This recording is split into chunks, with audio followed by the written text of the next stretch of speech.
Salut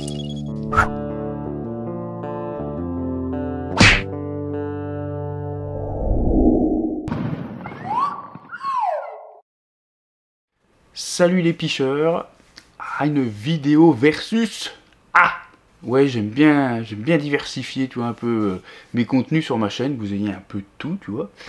Et ça faisait longtemps que je voulais faire cette vidéo sur les hameçons. Parce que j'ai énormément de questions là-dessus, il y a du débat sur la tout va. Alors je mets tout de suite les choses au clair, entre guillemets, tu vois. Voilà, c'est pas une vidéo pour que ce soit la guerre ou quoi que ce soit. Hein. C'est juste pour dire mon avis à moi. Hein. Il n'y a pas de choses scientifiques prouvées ou de choses recherchées sur internet, tout ça à fond, comme pourrait y avoir sur la chaîne de Hubert, tu vois. Hein.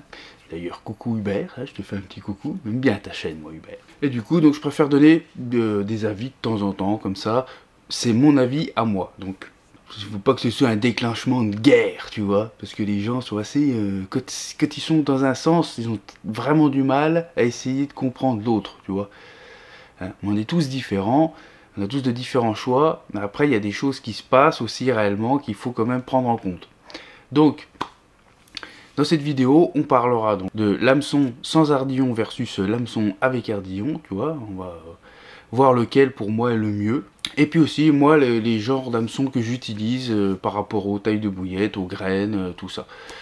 Ça va être une vidéo assez rapide, on va faire le tour rapidement, ça sert à rien de tourner autour du pot sans s'étendre, puisque c'est que mon avis, je ne vais pas chercher celui des autres. On démarre donc avec hameçon ardillon ou sans ardillon. Donc moi, je suis avec ardillon pour moi. Pourquoi je préfère les hameçons avec ardillon? Là, on parle pas de taille ni rien, on parle vraiment l'histoire de l'ardillon et le sans ardillon. Tu vois.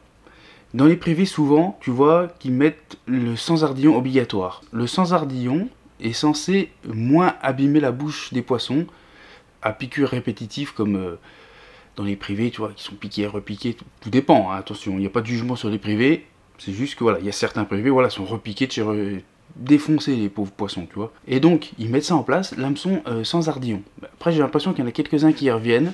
Pour moi, le sans ardillon, c'est celui qui va esquinter le plus. Alors après, attention, restez bien jusqu'au bout de ça, là, parce que j'ai une conclusion à la fin. Voilà, faut pas non plus jeter la pierre à l'un et puis tout donner le bon à l'autre. Hein. Ils ont des défauts les deux, ils ont des qualités les deux. Le sans ardillon, il a la qualité, oui, de quand c'est piqué, bah, quand tu as amené le poisson, quand il est dans la filoche, t'enlèves l'hameçon, tu vois, il n'y a pas d'ardillon pour retenir, donc ça s'enlève tout seul, et à ce moment-là, bien sûr, qu'on peut dire que ça esquinte moins le poisson quand on enlève l'hameçon, c'est obligé.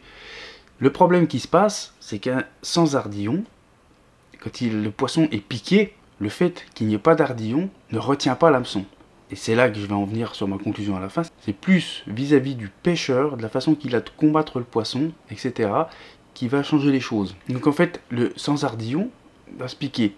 Et si la personne a tendance à donner un peu de mou, le poisson donne des coups de tête, c'est inévitable, bien souvent, il ressort et il se repique, tu vois. Mais vraiment sur le même endroit, tu vois, il se repique d'une façon différente, d'une inclinaison différente. Et il bouge, tu vois, il peut tourner. Donc du coup, l'hameçon, il tourne, il machine, il charcute, tu vois, il se fait un trou comme ça, en fait, en exagérant les choses pour... tu commences avec un tout petit trou comme ça d'hameçon, et tu finis avec un trou comme ça, parce que l'hameçon a bougé dans tous les sens, le poisson s'est débattu, et des fois même il s'est repiqué 4-5 fois dans le combat. Ça peut arriver, ces choses-là. Voilà. Après, c'est sûr que quand tu l'as sur la terre, enfin sur le tapis de réception, hein, tu lui enlèves l'hameçon. Là c'est tout simple. Hein. Là, c'est sûr, ça va tout seul. Mais ça l'a bien amoché pendant le combat. Tu risques d'amocher pendant le combat. Allons sur le côté ardillon.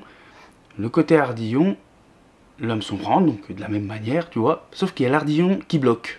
Et généralement, l'hameçon ne bouge, bien sûr, hein, il va quand même bouger un peu, je dis pas que lui, il va avoir un petit piercing comme ça, puis qu'il va rester comme ça, il va bouger aussi un peu, mais il va pas repiquer ailleurs, en règle générale, tu vois, à part si t'as mal piqué le poisson, qui se dépique, puis qui se repique en dessous, ou des conneries comme ça. Ça, de toute façon, dans tous les cas, ça arrive, ça. Mais voilà, l'hameçon va pas se dépiquer, se repiquer, se dépiquer, se repiquer, plein de fois, comme ça peut arriver avec sans ardillon, et le fait aussi qu'il tournera quand même moins. Alors après, le défaut, bien entendu, c'est quand tu amènes le poisson donc sur le tapis de réception et qu'il faut enlever l'hameçon. Des fois, c'est ancré de chez ancré très profondément et tu tires, C'est là qu'intervient le savoir-faire, enfin le savoir-faire, je sais pas si je peux utiliser ce mot-là, mais la connaissance, le gars qui fait attention aux poissons pour enlever l'hameçon avec ardillon. Donc le mieux, moi, ce que je peux vous conseiller, c'est de prendre une pince. Quand c'est vraiment ancré, tu vois, quand c'est piqué normal, bah tu le sors, tu vois, tranquille. Quand c'est vraiment ancré et tout, cherchez pas à faire un appui avec le doigt, tu sais, pour essayer de le sortir et tortiller dans tous les sens, parce que c'est là en fait qu'on défonce les poissons principalement. Une pince pour enlever un hameçon qui est très ancré, ça évitera de faire trop de dégâts, tu vois, clac, bien proprement. C'est là qu'en fait tu vois que les deux hameçons peuvent avoir une bonne efficacité sans faire trop de mal si le pêcheur prend énormément soin du poisson. C'est ça en fait la conclusion du truc, tu vois. Aussi, le combat, très important aussi. Tout dépend si tu as du nylon ou de la tresse. Le nylon, en plus d'élasticité, va avoir tendance à charcuter un peu moins. Quoique, si on tire trop fort quand même, ce côté élastique à tout le temps faire ça, c'est pas super bon non plus. La tresse, c'est pareil. La tresse, il n'y a pas un pet d'élasticité. Donc quand on pique un poisson, il faut garder le contact, mais pas brider comme un foufou. Il y a vraiment que dans les cas extrêmes, quand tu pêches dans les branches, qu'il faut brider plus. De toute façon, il faut essayer de s'en éloigner quand même. Hein. Il vaut mieux essayer d'amorcer dans les branches et de faire sortir tes bouillettes, toi, admettons, pour pouvoir pêcher moins près et brider moins fort. C'est juste ce passage-là. Tu brides quand même, mais après, tu donnes du fil. Dès que c'est possible, tu relâches, tu fais un combat normal, sans trop brider le poisson. Voilà, avec la tresse, il faut faire très attention sur le bridage, tu vois. Et le nylon, c'est pareil, il faut quand même faire attention aussi, quoi. C'est vraiment ça joue aussi dans le fait que les poissons soient défoncés.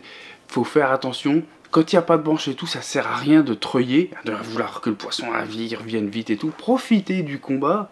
C'est pour ça qu'on aime aussi notre passion. C'est tellement agréable de sentir les sensations. Si tu serres ton frein à bloc et que tu ramènes, ouais, voilà, c'est non. C'est pas super agréable. Ça, c'est vraiment les petites rivières, les pêches extrêmes dans les branches qui sont occasionnelles, de temps en temps, tu vois.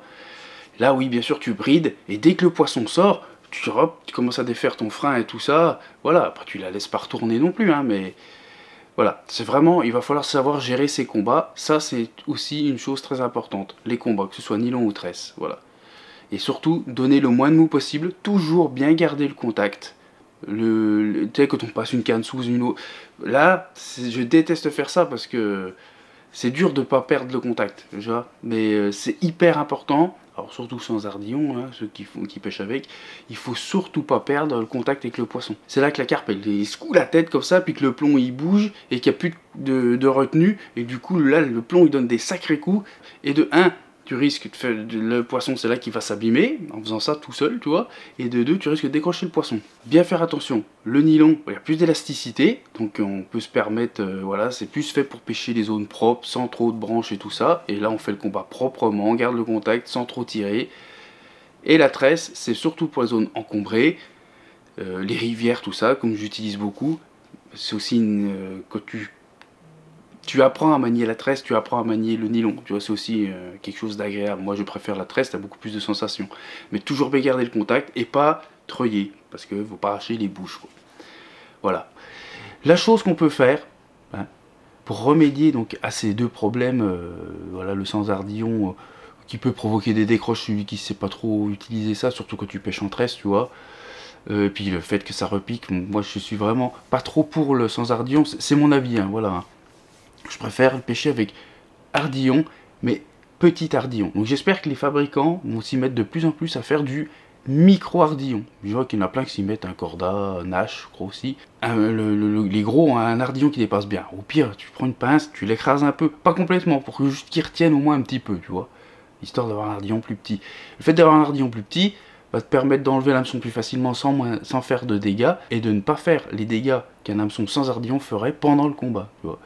Pour moi, c'est vraiment juste mieux, tip top, c'est les micro-ardillons, c'est la meilleure des choses pour moi. La conclusion de ardillon ou sans ardillon, c'est qu'en fait, tu peux utiliser les deux, bien sûr, hein, c'est pas moi qui vais te dire, tu utilises celui-là ou celui-là, tu fais bien ce que tu veux. C'est surtout le pêcheur, en fait. C'est juste ça, c'est le pêcheur, en fait, hein, qui esquinte réellement le poisson. C'est que tu as des gens qui sont sabraques, qui en ont rien à foutre, que eux ils veulent empiler du fiche, ils décrochent, ils en ont rien à foutre. Donc ceux qui ont des ardillons, bah, ils décrochent n'importe comment, là, et crac, ça arrache, oh, c'est pas grave. C'est comme ça qu'on retrouve des poissons déniapés. Et aussi dans les privés, il faut pas croire, hein, il y a tous des pêcheurs à l'arrache aussi qui viennent et puis qui martèlent, et puis qui les défoncent, les hameçons des pics se repiquent, ça fait tout du n'importe quoi. C'est surtout le pêcheur qui ne prend pas assez soin de ses poissons. Bien sûr, ça arrive à tout le monde, c'est inévitable, il y a des fois ça va être un petit peu plus violent le combat parce qu'elle part dans les branches, il faut brider un peu plus, ça va être méga ancré, comme notre dernière pêche qu'on a eue avec Baptiste. Les poissons sont tellement sûrs qu'ils prennent et bah, ça ancre, mais laisse tomber, ça prend toute la chair.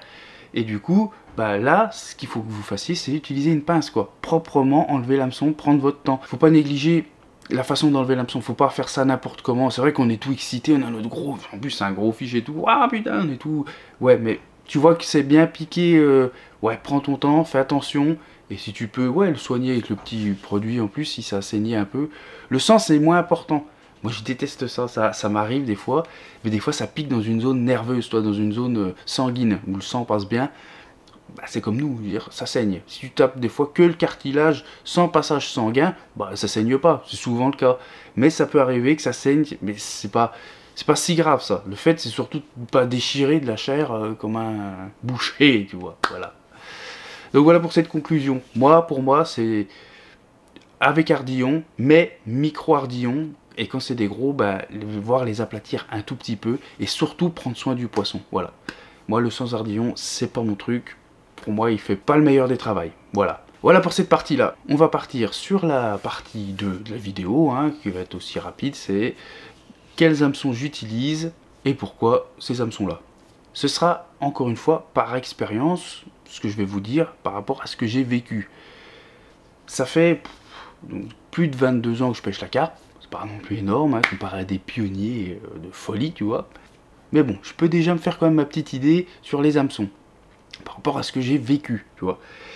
J'ai commencé avec des hameçons, on pêchait avec du numéro 1. Il y a longtemps, c'était pas la mode ou quoi que ce soit, mais on pêchait généralement avec des 1, des 2, et un peu de 4, tu vois. C'était comme ça, fin des années 90-2000, tu vois, c'était comme ça. Donc, on utilisait ces hameçons-là. Je peux pas trop juger donc à cette période-là, puisque les cannes n'étaient pas adaptées, le matériel on n'avait rien, on débutait, c'est surtout le Gugus qui n'était pas adapté, tu vois. Donc il y avait des décroches, tout ce qu'on voulait, voilà. Après, ça allait mieux, pêcher avec du 4, généralement. C'est un très bon passe-partout le 4. Hein. Je me suis mis de plus en plus à pêcher avec des petits hameçons, donc 6, pas trop en dessous quand même, 8, tu vois. Et les premières touches, c'était pas trop mal, et après très vite je me suis rendu compte que je faisais pas mal de décroches. Et que bah, ça fait quand même plus de dégâts. Mais après, encore une fois, je reviens dans le fait que moi je pêche en rivière, je pêche beaucoup, c'est beaucoup de pêche forte, je pêche en tresse, voilà, il y a plein de paramètres qui rentrent en jeu. On peut utiliser, ils existent, et tu peux les utiliser dans des privés, pas forcément que là, certains lacs, tu peux utiliser de l'hameçon de 8-6, mais moi je les déconseille. Pour moi c'est trop petit. Un exemple tout con, tu prendrais un bout de viande, tu plantes ton petit hameçon dedans, avec du fil, et tu tires, comme ça. Et ben tu vas faire, ça va te le déchirer, avec un tout petit hameçon de 8. Tu prends un hameçon de 1, tu plantes dans la chair, et tu tires. Et ben il va falloir que tu forces, mais comme un gros bourrin, pour réussir à le faire avancer, l'hameçon, tu vois. Ça fait pareil dans la bouche d'une carpe. C'est d'une logique, voilà, c'est inévitable. Donc après, bien sûr, il faut bien construire son montage pour que ça prenne le maximum de chair. Ça, c'est hyper important. Il y en a beaucoup qui pêchent avec des petits. Je ne suis pas en train de dire voilà, hein, que ceux qui pêchent avec des petits, c'est n'importe quoi. Je vous donne mon avis, mon expérience. Hein, c'est tout. Donc moi, je pêche avec de l'hameçon numéro 2 et numéro 1. Voilà. Et ça va peut-être choquer des personnes, mais ça m'arrive de pêcher avec du 0,1 que j'aplatis l'ardillon, parce que cela, l'ardillon est fort. Quand je pêche avec des très grosses bouillettes, et que voilà, par contre uniquement sur les fleuves, hein, sur la Saône, et puis, puis c'est tout. Tu vois, je vais pas aller chercher du 0,1 ailleurs. Et ça pique très bien, j'ai piqué plein de poissons avec, bah, ils sont super bien piqués, il y a une tonne de chair prise, ça déchire rien, il y a un trou, un piercing, point, tu déchires que dalle. plus tu rétrécis, plus tu as tendance à créer une lame en fait. Plus c'est gros, plus il y a juste le bout qui pique, qui est dangereux. Mais une fois que c'est tout rentré, tu as vu la largeur après de l'hameçon, bah, tu peux pas déchirer le poisson. Alors si tu le déchires, tu enlèves carrément la mâchoire là. Mais là, c'est que tu as été comme un gros bourrin, mais puis encore, je ne sais pas si c'est faisable. Donc voilà pourquoi j'utilise ce genre d'hameçon. Alors, que ce soit graines, bouillettes, les diamètres, franchement, plus ça va, plus je m'en fous, tu vois. Je vais pêcher avec des billes, on va dire, de 14 mm, une seule, et ben je vais me mettre un hameçon de 4, voilà. Je descendrai pas en dessous maintenant du 4, c'est vraiment le truc. Et une bille, faut pas croire, hein, pas parce que votre hameçon paraît gros par rapport à l'appât, l'hameçon il est toujours pris pour une brindille qui est sur le fond et tout, ils y font pas gaffe les poissons. Donc faut pas se prendre la tête avec, pour moi, avec la taille de l'hameçon par rapport à la taille de l'appât. Ça c'est une légende ça. Pour moi il n'y a pas de différence. Avec tout ce que j'ai vécu, il y a zéro différence. Hein. J'ai pêché avec des hameçons de 1 sur des... j'avais 2 tigers dessus. Tu vois, donc le truc, des petites tigers normales, ben, j'ai fait autant de poissons, tu vois. Alors bien sûr, dans les lacs, ça va être plus... Je vous conseillerais quand même plus de rester sur le 4-2, tu vois. Le 4 et le 2. Après, voilà, tout ce qui est fleuve, pêche forte, tout ça, moi j'aime bien pêcher le 2, le 1 ou le 0-1 de temps en temps sur des pêches fortes. Donc voilà, après, on a l'histoire de pointe droite et de pointe rentrante. La pointe droite, c'est toujours la plus agressive, hein, c'est celle qu'on utilise quand même le plus, elle est quand même très très bien, mais il faut pas oublier les pointes rentrantes. Quand tu pêches des endroits pleins de cailloux, c'est une catastrophe, c'est blindé, c'est-à-dire que tu ramènes ton montage, le truc il s'est pris une pierre dans la gueule ou je sais pas quoi, puis il est déjà émoussé en pointe droite. La pointe rentrante, t'évites ces soucis là, tu vois. T'évites vraiment ces soucis, et quand le poisson aussi est comment dire, beaucoup moins méfiant, que tu as fait un bon amorçage et tout, je pense que la pointe rentrante, et même mieux, va prendre peut-être plus de chair. J'ai l'impression, ça c'est encore, voilà, j'ai pas assez fait de tests pour me dire réellement ça, mais j'ai cette impression. Parce que le poisson se méfie plus, tu vois, vu que tu l'as amorcé depuis un moment, et il prend en rivière, hein, je parle, hein. Il avance, et tac, il prend la bouillette, il se barre, et le fait d'avoir ce côté rentrant, vu qu'elle le prend très profondément l'appât, et ben l'hameçon va chercher la chair, et vu qu'il y a une pointe rentrante, clac, ça va prendre, ça va limite faire un tour, et ça prend vraiment la chair, je crois, encore mieux que la droite, qui elle est beaucoup plus agressive. Pour les poissons un peu plus pointilleux, c'est beaucoup mieux une pointe droite, tu vois. Donc poisson vraiment habitué en rivière, tout ça, on peut utiliser les pointes rentrantes, surtout quand on a des fonds chaotiques. Et pour les poissons où le fond reste assez propre, entre guillemets, et que les poissons sont peut-être un peu plus méfiants, on va rester sur les pointes droites. Les pointes droites sont quand même plus agressives, il n'y a pas à chier les picheurs. Là, bah, je pense que j'ai fait le tour sur les hameçons que j'utilise. Maintenant, c'est beaucoup plus, voilà, hein, comme je l'ai dit, le 4 pour les tout petits appâts. Et puis, généralement, ça va être plus sur la fin d'année. Et les 2, 1, 0, 1, c'est de temps en temps, pour voilà, les gros appâts, les appâts basiques. Hein. Et puis, pour tout genre de montage, hein, voilà, à part bien sûr tout ce qui est spinner rig, on n'a pas le choix, c'est le 4, tu vois, je peux pas aller chercher un 1 sur les spinner rig, c'est un peu compliqué de passer le clip dans l'œillet de l'hameçon, tu vois, c'est vraiment là. Donc on peut pas trop faire des pêches très fortes avec le spinner, mais bon, c'est costaud quand même, il n'y a pas de souci, un spinner rig c'est un très bon montage. Donc voilà, donc là je parle pas de montage, voilà, c'était juste pour vous dire. Donc moi je suis avec Ardillon, je suis pour le micro Ardillon, pour moi c'est celui qui fera le moins de dégâts, et j'utilise des hameçons 4, de temps en temps 0,1 de temps en temps aussi pour les pêches très fortes, et le 4 pour les pêches pas fortes du tout quasiment, et plus l'hiver avec les tout petits appâts, et donc mes hameçons vraiment que j'utilise tout le temps, le 2 et le 1 pour partout, hein, les lacs et puis les rivières. Et donc voilà, c'est des snoots, voilà, j'utilise les hameçons Carp Snoot, je crois que c'est un site, le seul moyen de les trouver c'est sur le site là. Pas un placement de produit, non, je vous le dis, parce que ça fait un an que je les teste maintenant, et pour moi, ils déboîtent tous ces hameçons là, c'est une tuerie vraiment, pique du tonnerre, et tu piques pas 3 poissons, il faut le changer. Hein. C'est des monstres les trucs. Fort de fer, tout ce que tu veux, tu vois. Et pas très cher, 3,90 les 10, franchement, il n'y a rien à dire, tu vois. Pas de frais de port en plus. Donc voilà, c'est Carp Snoot. Bon bah j'ai fini pour cette vidéo, j'espère qu'elle vous aura plu, que ça vous aura pas trop mis les nerfs ou la guerre, tu vois, ça sert à rien, on a chacun notre avis. Je vais prendre un autre gars, il va avoir totalement un avis différent avec des explications à l'appui et tout ça. Moi je vous dis par rapport à mes pêches, à ce que j'ai vécu. Voilà, donc après vous en faites ce que vous voulez. Pour moi ça esquinte pas moins les poissons, voilà. Cette vidéo est terminée, j'espère qu'elle vous aura quand même plu un minimum. Et puis je vous dis bonne piche à tous, portez-vous bien, allez salut!